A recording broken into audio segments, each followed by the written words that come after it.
Welcome. My name is Khalil Jashan. I'm Executive Director of Arab Center, Washington, D.C., and I would like to welcome you to this special conversation with a special guest. Actually, he's not a guest, he's a colleague, has been basically a non-resident fellow at Arab Center for a while, and has been a special resource person for us on Palestinian affairs, particularly legal affairs.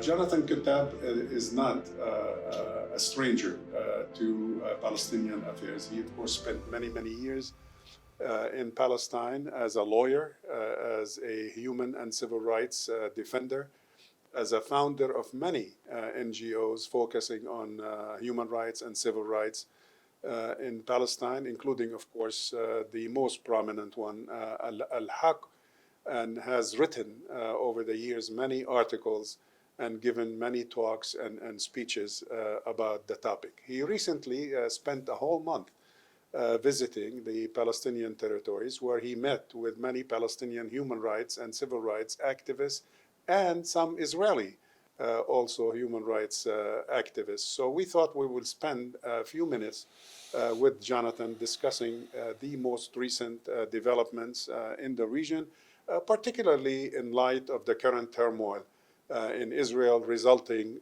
from the change in government, which is probably considered the most extremist right-wing radical government in the history of Israel, as both Israelis and Palestinians depict it or characterize it. Jonathan, welcome. And let's begin essentially with your feedback, a quick reaction to this month you spent there. What struck you as the most relevant factor right now in the current turmoil in the region?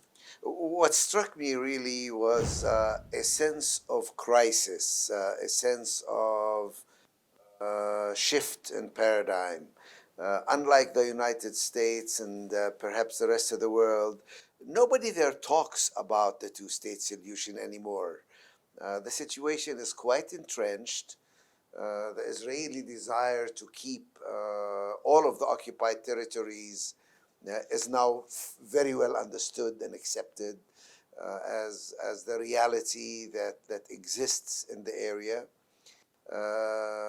Among Palestinians, there is a sense of despondency. There is very little legitimacy or expectations from the Palestinian Authority, which has failed its people. It's failed to defend them against the increasing attacks by settlers. It's failed to really be the standard bearer of Palestinian nationalism anymore. People view them as, at best, an inefficient and incompetent and corrupt organization, and at worst, just totally collaborating with and playing the game of and serving the continued occupation. Yeah. Jonathan, here we are almost in the middle of March, Yes. 2023. This past weekend, essentially, we have seen more than 500,000 Israelis demonstrate throughout Israeli cities. And it's a massive number. I mean, this is the equivalent of about 18 million Americans demonstrating throughout American cities, with the equivalent of maybe 6 or 7 millions in Washington, D.C. That would be a historical development. How is this perceived on the Palestinian side? When they see these huge numbers demonstrating, do they see it as somewhat related to them, or are they demonstrating for their own issues? Well, yes and no.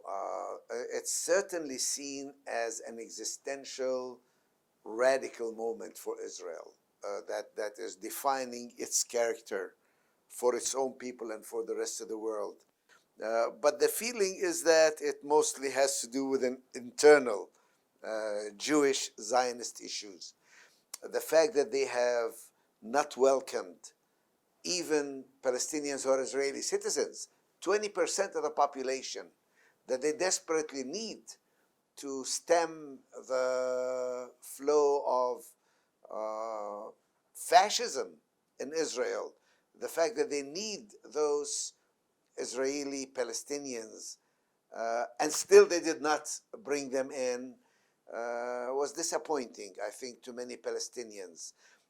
But there's no question that this government is led by factors who are right-wing, who are settler-oriented, and who will impact our lives in the short term in very, very negative ways. So Palestinians are following what's happening, and they see that there's something very major taking place, but they're not sure that these demonstrators are going far enough. So for a typical Palestinian today in Ramallah or Jenin or Nablus, when they look at these demonstrations, they do not see them as pertaining to their own fate as an occupied population under Israeli occupation for more than 55 years. They see themselves as a victim of both. It's like choosing between Tweedledee and Tweedledum, in a way. Well, they do, because the most extremist elements among the coalition have specifically asked for and obtained positions in the government that impact Palestinians directly. So when you have somebody like Ben-Gvir becoming the Minister of Police, Palestinians who are Israeli citizens feel very much threatened. When you have somebody like Smotrich demanding and getting the ministry or the department that's in charge of Kogats, which is in charge of their daily lives. And this is a person who openly says that the West Bank or Judea and Samaria is part of Israel, and that we should do more to establish settlements, and we should do more to impose Jewish identity in Judea and Samaria, as well as the Negev and the Galilee. So it does impact us. We can't say that, that what's happening is irrelevant to us, but at the same time, the opposition, the demonstrators, are not offering us anything better. They are offering us a return to what has been a totally unacceptable situation, which was slightly masked, slightly camouflaged under pretenses of democracy, that it's Jewish and democratic.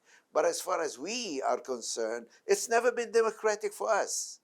They talk about judicial intervention. The courts have not been very favorable to the Palestinians, have not been defending of Palestinian rights. They have defended Jewish rights. Secular Jews, for example, feel that the court is important for them. But Palestinians, we know what the court does. And the court has more often than not just rubber stamped, and in some cases has provided justification for our continued oppression. So regardless of the outcome of this turmoil in Israel right now, your typical Palestinian citizen living under occupation today sees Israel as, regardless of the winner, they see Israel as continuing to be essentially democratic for Jews only, and Jewish for Palestinians or for Arab citizens. That is very much how most Palestinians see it. But we also recognize that there is something taking place. There is a genuine, radical, existential fight over the nature of what Israel is, who Israel is, what does it perceive itself to be, and what does it project itself to the outside world to be. What do they mean? I mean, I've seen quite a few Israeli thinkers and analysts and correspondents describe this upheaval in Israel today as a fight over the soul of Israel. What do they mean? What is that? It's, well, there are some very basic contradictions within the state of Israel that have never been adequately addressed, much less resolved. that are now coming to the forefront. For example, the split between the secular and the religious. Many of the secular consider the religious to be parasites. They don't serve in the army, they don't do much work, they suck up a lot of the benefits, the treasury of the taxpayers. And as long as they were quiet and not really part of the political game, they tolerated them. Now they are becoming part of the political game on the part of the fascist right wing. So they resent that. But there's also another sociological phenomena that the first generation of establishment in Israel, who tended to be Western, European, Ashkenazi, kibbutz type, who actually created the structures of oppression for the Palestinians, now find themselves to be in the minority within the Israeli Knesset. And they are afraid that they are losing our country, our army. There's a great sense of entitlement. They grab the flag and they have all these flags all over the place. So what we're witnessing then essentially is an internal Jewish conflict rather than a conflict over the future of Palestine, Israel. Largely, it is an internal Jewish conflict, but it does impact Palestinians, both Palestinians who are Israeli citizens and Palestinians who are subjects under occupation. You see, Israel has managed to fragment the Palestinian population into different portions, each with its own interests, each with its own problems. So the Palestinians are aware of this phenomena, but they hope that with such an upheaval, there will be the demand to define better what Israel is, and they know that the definition is not going to be favorable to the Zionist movement, but may in fact benefit the Palestinians in the long term. Most people watching us or listening to you at this moment are fully aware that for many years, at least since the, let's say, late 80s, early 90s, people, particularly here in the States, have been talking about the two-state solution. In your introductory remarks, expressing your feedback or impressions during your recent visit there, you said that the two states is being is out. Nobody in Israel talks about two states.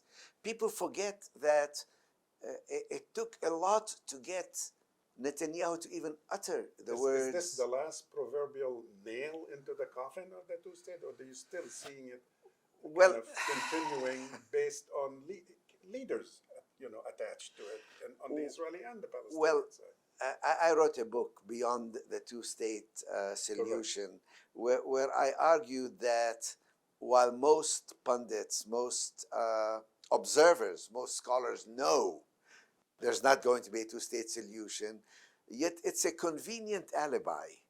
As long as there is this mirage of, well, just wait a little bit, maybe Labor will get back into power, maybe Netanyahu will be defeated, maybe with the right combination, there will be a Palestinian state. But people in the area don't think that way at all, especially Israelis. There's no Israeli that I know of who in any way seriously thinks there's going to be a two-state solution.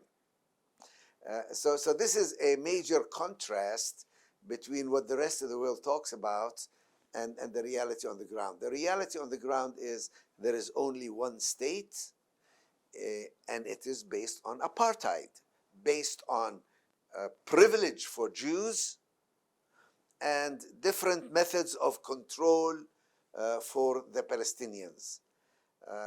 And even among Israeli Jews, the fight is, are we more lenient or are we less lenient with how we rule this population? Not are we going to give them, God forbid, equality or treat them as full human beings or give them the vote. That is not at all part of the discussion among most Israelis. So Palestinians are not seeing a light at the end of this tunnel when they watch these developments on Israel, when they watch these 500,000 demonstrators going on the streets. No, but they do see the inevitable collapse of a system that pretended to be democratic, that pretended to be part of the modern, Western, enlightened world.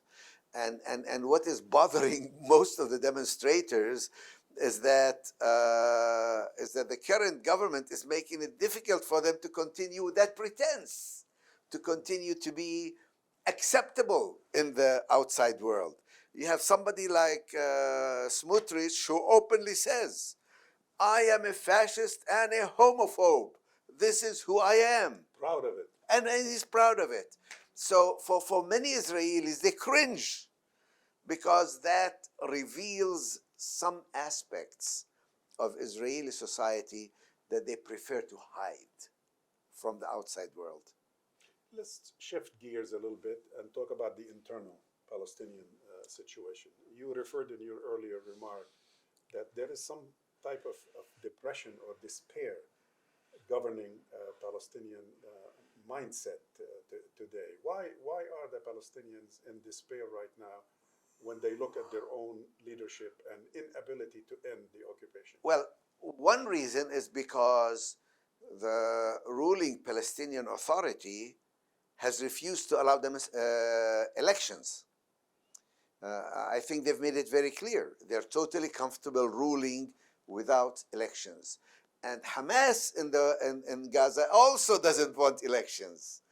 And Palestinians yearn for democracy like every other people. They want to be able to elect their own leaders. They want to have some rule over their own lives. Right now, the Palestinian leadership is not allowing elections and is not itself a standard bearer. Why? Yeah, well, partly I think lack of vision, but also partly their own privileges. They have been caught and tied and tethered to the Israeli occupation. They cannot live month to month. They cannot meet the payroll, the salary at the end of every month for about 170,000 employees without both money from Israel, which it collects on their behalf and then holds on to, or money from the donor countries who also will only give them that money as long as they stay within this framework. And their third source of funding is direct taxation of their own people.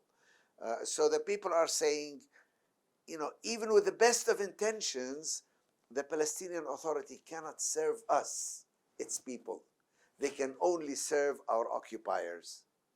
So why do we need them for?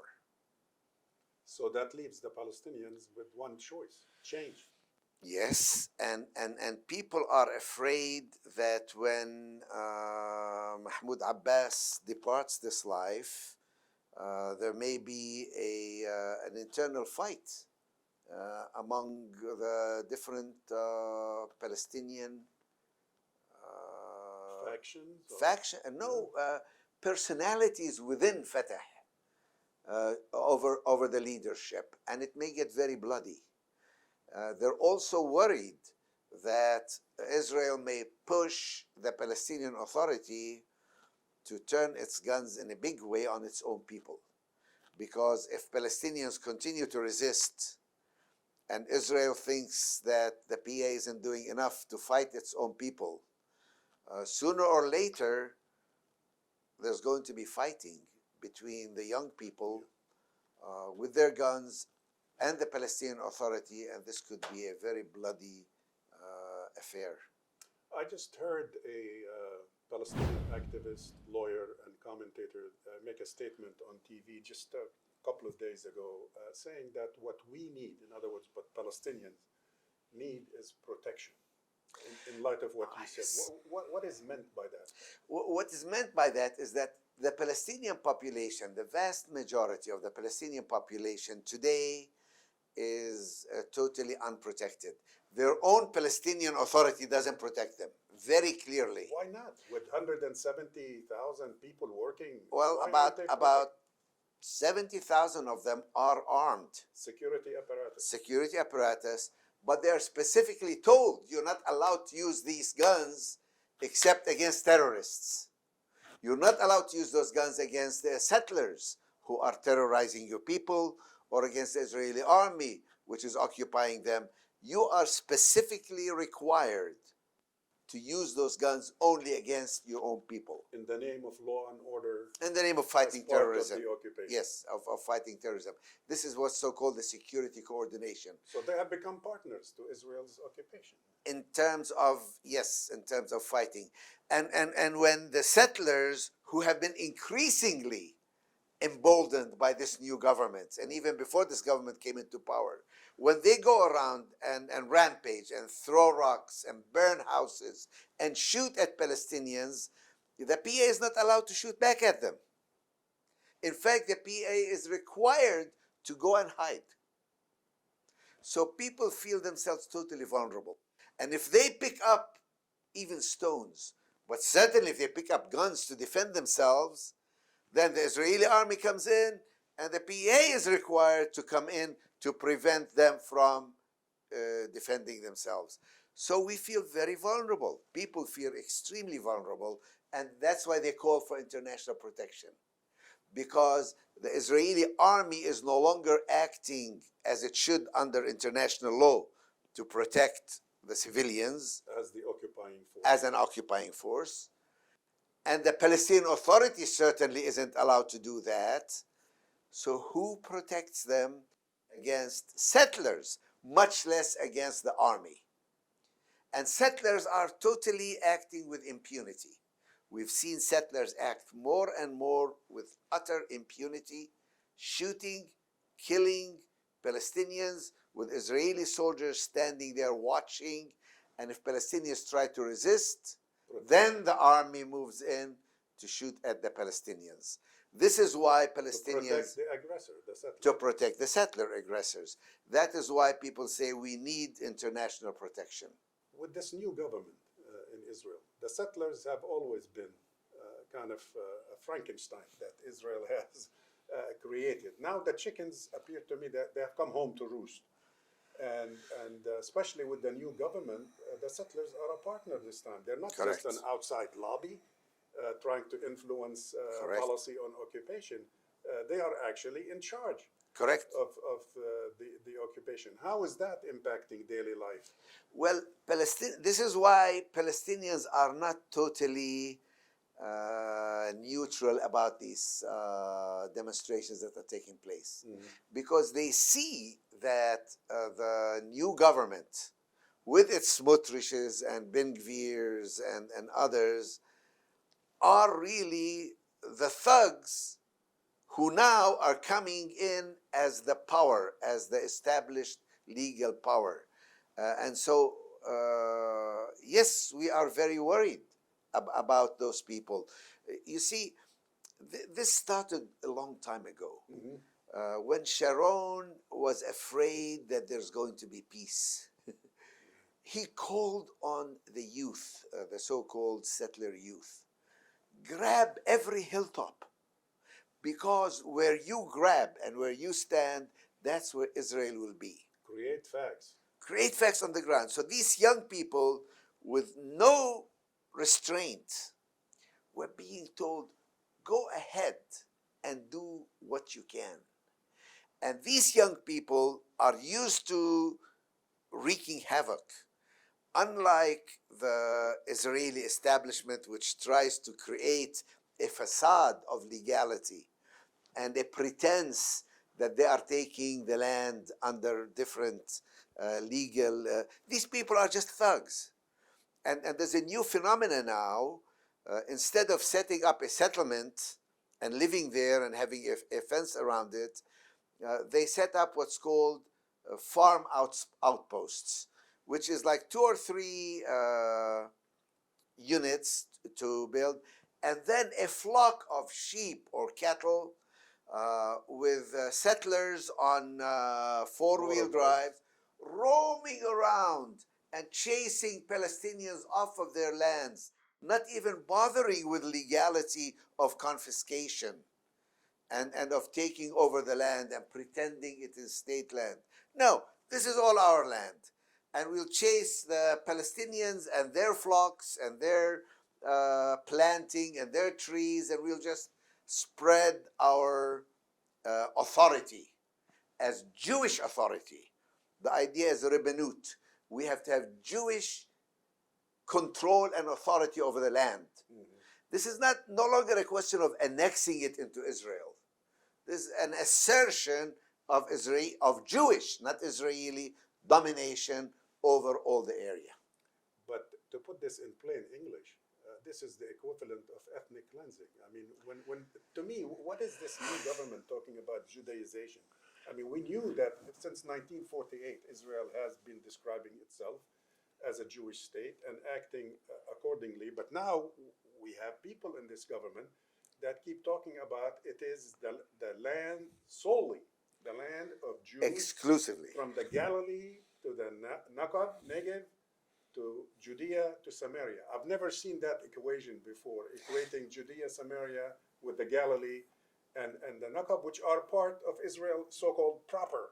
Yes, this is I think, this is part of the new phenomena.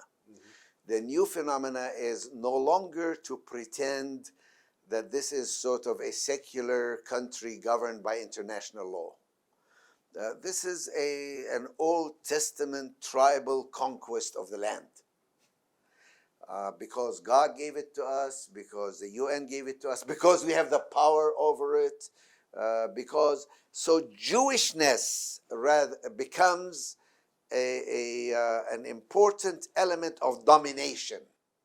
This same Smotrich has written recently an article where he says the only hope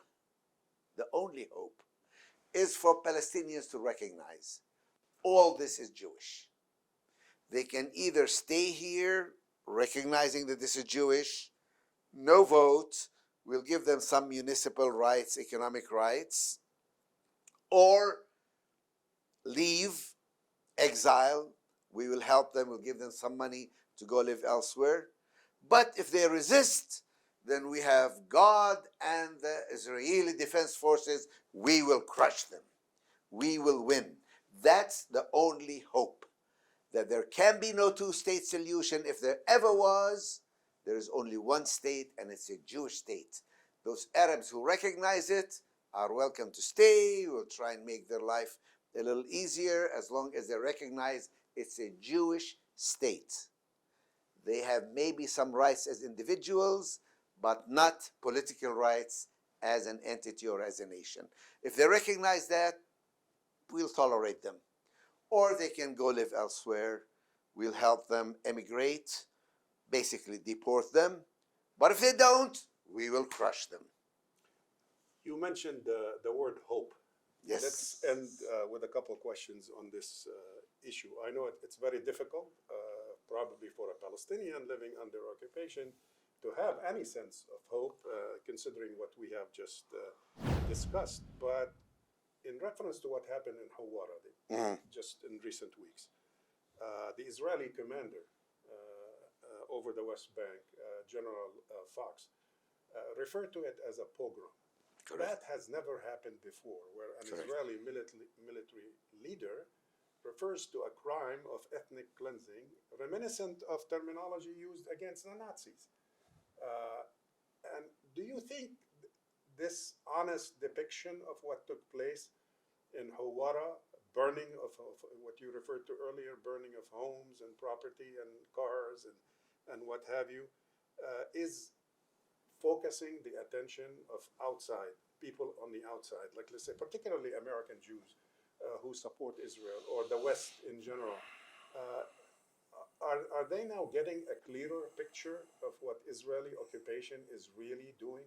Yes. Is there hope? Yes, there is hope. Stored in the middle of that. Yes, there is hope. And the hope is that the program of pogroms, the program of ethnic cleansing, the program of turning this into a Jewish state has now been unmasked. It can no longer be done in a nice, polite, acceptable way. The persistence of Palestinian nationalism, the flag which we thought was, now accepted. After the Oslo Agreement, there was talk about Israeli-Palestinian coordination and working together. Now the flag is no longer acceptable.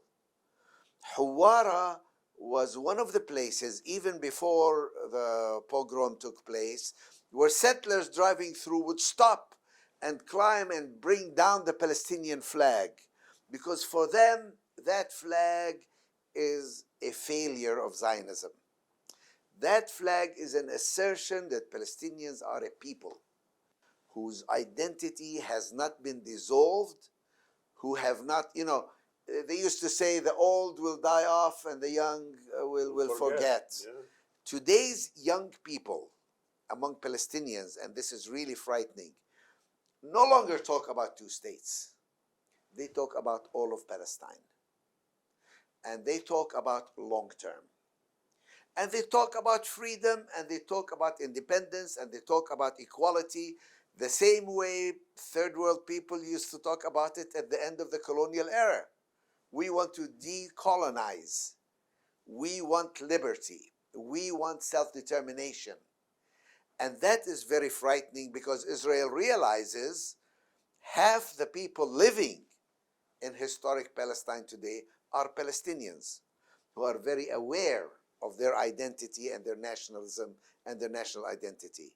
So how can you have a Jewish state where half the people are not Jewish? The only way you do it is through apartheid. You have a set of laws, one for Jews and one for non-Jews. And you insist that as a Jewish state, we have the right to promote Jewish values and Jewish control and Jewish domination over this whole area. See, giving up on the two-state solution means also facing the reality of apartheid. What does a Jewish state mean in the 21st century? How does a Jewish state deal with non-Jews who have their own clear national identity? Ethnic cleansing or apartheid? Or, and here's the hope, equality. Can they both live together in the same state?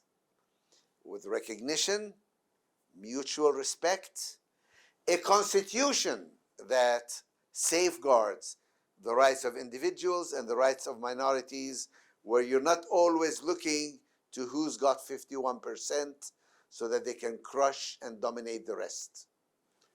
With that challenge, I think we thank you so much for this enlightening interview.